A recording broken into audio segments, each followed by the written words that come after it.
Hello all of you, जय हिंद। कैसे हो आप सभी लोग? आई होप सब बहुत ही बढ़िया होगे।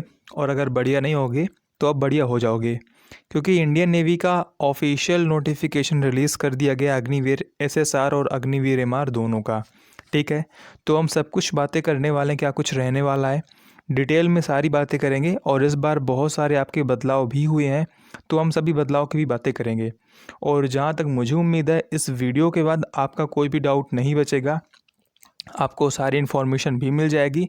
प्लस जो पुराने लोग हैं उनको समझ में आ जाएगा कि आपके बदलाव क्या क्या हुए हैं, और जो नए लोग हैं उनको वैकेंसी के बारे में सब कुछ मालूम हो जाएगा। ठीक है, तो एसएसआर के लिए 12th पास एलिजिबल है, बाकी एमआर के लिए आपका 10th पास एलिजिबल है। बेसिकली इसमें हम बात करेंगे आपका एसएसआर का, और एमआर का मैं एक सेपरेट वीडियो बना दूंगा, तो हम उसमें उसकी बात कर लेंगे। ठीक है, यहाँ पर हम बात करने वाले हैं आपका एसएसआर का। अगर देखो, सबसे पहले हम बात करें आपके एलिजिबिलिटी कंडीशन की, तो सिंपली जो लोग 10+2 पास हैं वो लोग एलिजिबल हैं। लेकिन आपके 12th में मैथ्स, फिजिक्स और इन दोनों के साथ साथ केमिस्ट्री, बायोलॉजी, कंप्यूटर साइंस, इन तीन में से एक सब्जेक्ट होना चाहिए। मतलब कि आपकी एलिजिबिलिटी है, आपके पास 12th में maths plus physics plus chemistry, biology, computer science, इन तीन में से एक सब्जेक्ट होना चाहिए। मान लो आपके पास क्या बोलते हैं, फिजिक्स है, केमिस्ट्री, बायोलॉजी, लेकिन मैथ नहीं, तो आप एलिजिबल नहीं। मतलब कि आपके पास मैथ और फिजिक्स कंपलसरी है, और उसके बाद आपके पास इन तीनों में से कोई एक, केमिस्ट्री हो गया, बायोलॉजी हो गया, कंप्यूटर साइंस, ठीक, तीनों में से कोई एक है, तो आप इसके लिए एलिजिबल हो। और वैकेंसी की हम बात करें तो टोटल आपकी यहाँ पर देखो 1400 वैकेंसी, ठीक है, करीब आपकी 1400 वैकेंसीज इस बार हैं नेवी एसएसआर में। जिसमें हम बात करें 280 वैकेंसी फीमेल के लिए, बाकी जो वैकेंसी आपकी बचती है अराउंड 1120 वैकेंसी के आसपास, वो आपकी मेल की वैकेंसी हैं। तो वैकेंसी इस बार थोड़ा सा कम है, क्योंकि अराउंड 2000 वैकेंसी ऐसे होती थी एसएसआर में, तो इस बार थोड़ी वैकेंसी कम है। अगर देखो आगे हम बात करें एज लिमिट की, तो इसका आपका एज लिमिट है 1 मई 2002 से लेकर 31 अक्टूबर 2005। इस बीच अगर आपकी डेट ऑफ बर्थ है तो आप एलिजिबल हो, तो आप अपनी डेट ऑफ बर्थ मैच कर सकते हो। बेसिकली होता क्या है, काफ़ी लोग अपनी डेट ऑफ बर्थ कमेंट करते हो, तो मैं बोलूँगा यार, अपनी डेट ऑफ बर्थ कमेंट करने से बेहतर आप इसको देख लो।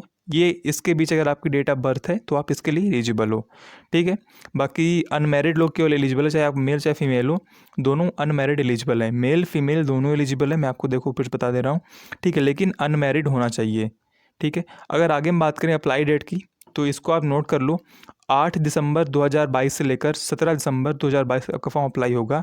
तो आपके पास करीब यहाँ पर अराउंड देखो 10 दिन का समय रहेगा, आप आराम से अप्लाई कर सकते हो। बाकी बाद में थोड़ी सी वेबसाइट स्लो हो जाती है, तो पहले अप्लाई कर देना जिसको अप्लाई करना होगा। ठीक है, अगर हम बात करेंगे, देखो आपकी सैलरी वगैरह है, क्या कुछ रहता है। वैसे मैं अग्निवीर की सैलरी पर एक डिटेल वीडियो ऑलरेडी बना चुका हूं, तो आप जाकर सर्च कर लेना अग्निवीर सैलरी डिफेंस मेकर, तो आपको सब कुछ मिल जाएगा। ठीक है, आप बाकी आप इसको भी देख सकते हो क्या कुछ रहने वाला है। अगर देखो हम बात करें आपका, देखो सबसे जो यहाँ पर कन्फ्यूज़न है ना, यही है कि सिलेक्शन कैसे होगा और क्या क्या चेंजेस हुए हैं। तो नंबर एक तो आपका देखो चेंज यही हुआ है कि आपका जो सिलेक्शन प्रोसीजर है, सिलेक्शन प्रोसेस है, वो पूरी तरीके से बदल चुका है। ठीक है, अगर अब बात करें आपका सिलेक्शन का, तो आपका सिलेक्शन 3 स्टेप में होगा। ठीक है, सबसे पहले स्टेप में क्या होगा, सबसे पहले स्टेप में आपका एडमिट कार्ड का शॉर्ट लिस्टिंग होगा।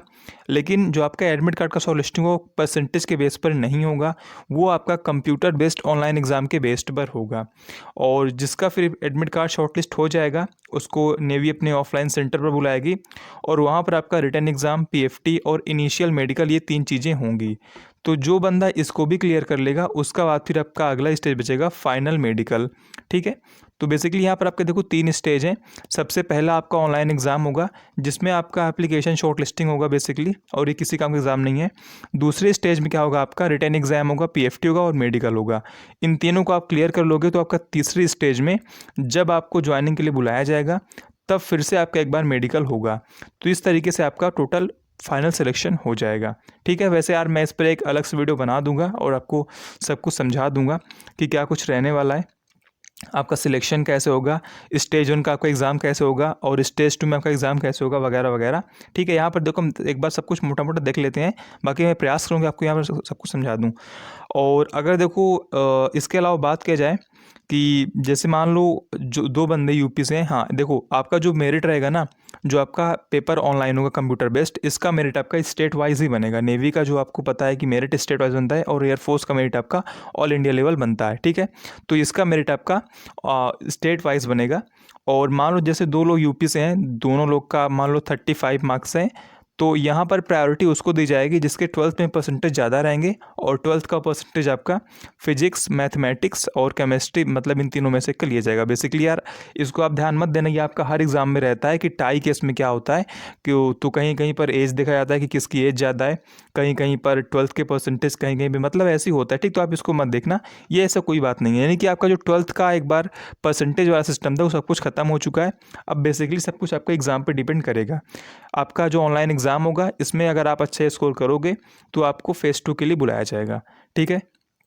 अगर आगे बात करें आपका आपका एग्ज़ाम कैसे होगा, तो आपका एग्ज़ाम देखो 100 क्वेश्चन का होगा, और हर क्वेश्चन आपका 1 नंबर का होगा, और आपका पेपर ऑनलाइन होगा। पेपर आपका हिंदी इंग्लिश दोनों लैंग्वेज में होगा। पेपर आपका ऑब्जेक्टिव होगा, और पेपर में आपके 4 सेक्शन होंगे पुराने वाले, इंग्लिश, साइंस, मैथमेटिक्स और जनरल अवेयरनेस। यानी कि जो पेपर आप ऑफलाइन देते थे वही अब ऑनलाइन भी होगा, और पुराना भी जो मतलब पेपर नेवी का होता था, बेसिकली मैं आपको समझा दूंगा, ठीक है। और पेपर आपका 10+2 लेवल का रहेगा, आप सभी को पता होता है, और 1 घंटे का पेपर होगा। यानी कि आपका पूरा 1 घंटे का पेपर होगा। इसमें आपके 100 क्वेश्चन होंगे, और निगेटिव मार्किंग 1/4 की होगी। एक क्वेश्चन आपका 1 नंबर का होगा, ठीक है। 0.25 करके यहाँ पर देखो निगेटिव मार्किंग यहाँ पर रहने वाली है। अगर आगे बात करें हम कि स्टेज 2 में क्या रहने वाला है, जो लोग आपका स्टेज 1 में जो आपका ऑनलाइन एग्ज़ाम होगा उसमें शॉर्टलिस्ट हो जाओगे तो उसको कॉलर बेटा सेंड किया जाएगा स्टेज 2 के लिए। और आपका स्टेज 2 में रिटन एग्ज़ाम होगा, पीएफटी होगा और इनिशियल मेडिकल होगा, ठीक है। और जो आपका स्टेज 2 है वो नेवी के ऑफलाइन जो सेंटर होते हैं जहाँ तक अभी एग्ज़ाम हो रहे थे वहाँ पर इनका स्टेज 2 होगा, ठीक है। और आधार कार्ड आपका मैंडेटरी है स्टेज 2 के लिए, तो आधार कार्ड जिसके पास नहीं आप बनवा सकते हो, अभी आपके पास टाइम है। अगर हम बात करें पीएफटी की, यहाँ पर देखो रिटन एग्ज़ाम कुछ अभी दे नहीं रखा है, और ना नोटिफिकेशन में ना ही वेबसाइट पर, तो मैं आपको 2 दिन के अंदर अंदर इसके बारे में बता दूंगा कि रिटन एग्ज़ाम कैसे रह सकता है, ठीक है। तो आप इसकी टेंशन मत लेना। पीएफटी की बात करें तो पीएफटी देखो मेल के लिए रनिंग रहेगी आपकी करीब 1600 मीटर के 6.5 मिनट में, और फीमेल के लिए 8 मिनट में। और मेल के लिए 20 उठक बैठक है, और फीमेल के लिए 15 उठक बैठक। मेल के लिए 12 पुशअप है, और फीमेल के लिए कोई पुशअप नहीं रहने वाला है। और मेल के लिए यहाँ पर कोई भी बेंट नी सिटअप्स नहीं है, और फीमेल के लिए यहाँ पर देखो पुशअप की जगह पर 10 बेंट नी सिटअप्स रहने वाला है, ठीक है। और यहाँ पर देखो प्रोफिशिएंसी इन स्पोर्ट है, स्विमिंग है, और जो चीज़ें मतलब डिज़ायरेबल है, मतलब आपके पास हो तो अच्छी बात है, नहीं हो तब भी कोई दिक्कत वाली बात नहीं है, ठीक है। अगर देखो आगे हम बात करें इनिशियल मेडिकल कैसे होगा, तो जो लोग पीएफटी क्वालिफाई कर लेंगे उनका इनिशियल मेडिकल होगा, ठीक है। और मान लो आप क्या बोलते हो, आपको हमारे मेडिकल में बेसिकली तो कोई पॉइंट मिलता है, तो 21 डेज़ का पीरियड आपको मिलेगा हर एक मेडिकल का, आप उसमें अपना फिट हो सकते हो, ठीक है। और इसकी मेरिट लिस्ट आपकी अप्रैल 2023 में आ जाएगी। तो प्रोसेस तो बहुत ही फास्ट होने वाला है। जिसको भी इस एग्ज़ाम को तैयारी करना है, इसमें नौकरी चाहिए यार, अभी से लग जाओ, सब कुछ बहुत ही फास्ट होगा। मैं आपको फुल गाइड कर दूंगा कि कितने इतने कम समय में आप कैसे इसमें पेपर क्वालिफाई कर सकते हो, ठीक है। तो अप्रैल 2023 में आपका मेरिट लिस्ट आ जाएगा, और मई में आपका ज्वाइनिंग हो जाएगा। तो सब कुछ बहुत ही फास्ट होने वाला है। अभी नवंबर है और मई में आपका ज्वाइनिंग हो जाएगा, ठीक है।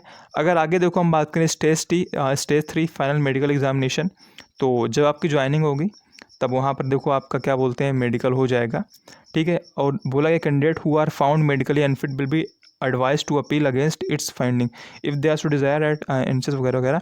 तो देखो 21 डेज़ का वहाँ पर भी आपको रीमेडिकल मिल सकता है, ऐसा ही बोला गया है, बाकी इसकी आप ज़रूरत नहीं पड़ेगी। ट्रेनिंग की बात करें तो अगर देखो ट्रेनिंग मई 2023 में स्टार्ट हो जाएगी INS चिल्का ओडिशा में।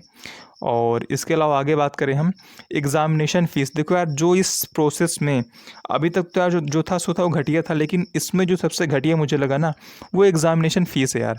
550 रुपये आप अग्निवीर की एग्ज़ामिनेशन फ़ीस ले रहे हो, प्लस आप 18% GST ले रहे हो, यानी कि अराउंड आप 650 रुपये ले रहे हो एग्ज़ामिनेशन फ़ीस। ये बहुत ज़्यादा है। और एग्ज़ामिनेशन फ़ीस सबसे ली जाएगी, चाहे मेल हो, चाहे फीमेल हो, चाहे जनरल हो, चाहे SC ST हो, हर कोई को एग्ज़ामिनेशन फ़ीस देना पड़ेगा। तो 550 रुपये आपकी एग्ज़ामिनेशन फ़ीस है, प्लस में GST है, ठीक है। यानी कि अराउंड आपकी देखो ₹650 आपकी एग्ज़ामिनेशन फ़ीस बन जाएगी, यानी कि 649 रुपीज़। तो ये देखो बहुत ही घटिया मुझे लगा इस चीज़ में यार कि इतनी एग्ज़ामिनेशन फ़ीस रखने की यहाँ पर कोई भी ज़रूरत नहीं थी। वैसे भी कोई फ़ालतू फॉर्म नहीं फ़िल करता है। देखो ऑफ़लाइन एग्ज़ाम में ₹0 फॉर्म फ़ीस थी, वहाँ पर फ़ालतू फॉर्म फ़िल होते थे। लेकिन यहाँ पर अगर आप ₹100 भी फॉर्म फ़ीस रखोगे ना, तब भी कोई फ़ालतू फॉर्म नहीं फ़िल होगा। तो आईनेट देखो इस बार इसका एग्ज़ाम आईनेट करवाएगा, तो ₹650 फॉर्म फ़ीस बहुत ज़्यादा है मेरे हिसाब से यार। तो जिसको इसकी तैयारी करनी है वही इसका फॉर्म भरना, बाकी फ़ालतू फॉर्म मत भरना क्योंकि आपकी फ़ीस बहुत ज़्यादा है। बाकी ठीक है यार, ये देखो डिटेल वीडियो थी, सब कुछ मैंने आपको इसमें बता दिया है।